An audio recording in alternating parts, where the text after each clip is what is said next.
My name is Beth Skelton. I'm a retired teacher and I'm a volunteer with the River to Pear Watershed Coalition. My name is Ed Schaefer. I'm a volunteer with the River to Pear Watershed Coalition. Well, we went to the Missouri Stream Team training to become volunteer water quality monitors. After we got our training, we wanted a site that we could monitor. I was kind of looking around University City and I suddenly realized that we're in the River to Pear watershed.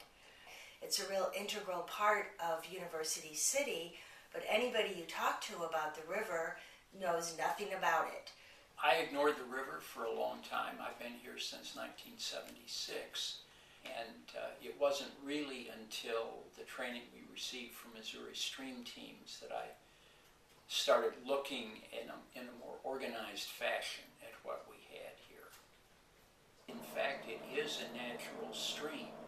A lot of people don't realize that there was the River to Pear long before any of us were here, and it's unfortunate that the human involvement has mostly degraded the natural creek that used to be here into something that at one time really resembled a sewer.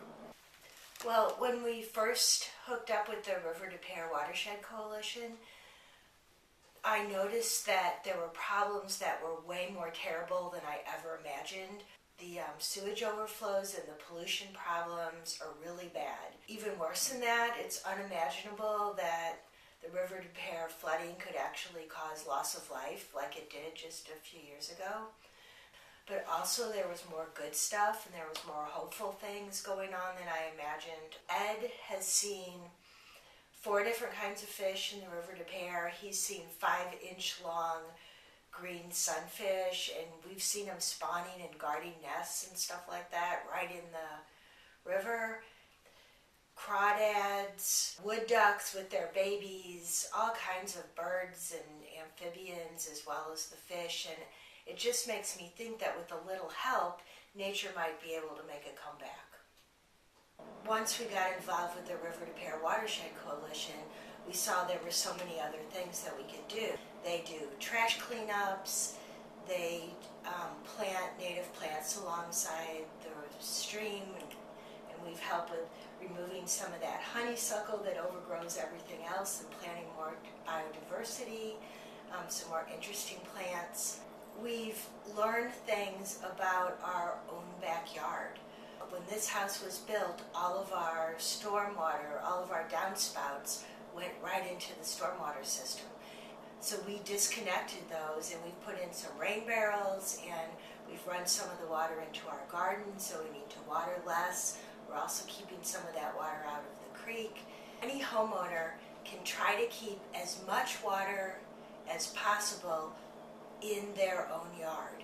Putting in gardens instead of turf, or putting in a little rain garden that will hold the water for a while, or putting in pervious pavement. If each person does their own little tiny thing, but many people do it, I think it could make a significant difference. The thing that I want to concentrate more on now is spreading the word to other people that live in our neighborhood, in our community. And as much as people identify themselves as part of a municipality or a city, I would like them to identify themselves as part of a watershed. So I would love it as if you would drive east on Delmar and it would say, not only say entering University City, but entering the River to Pear watershed.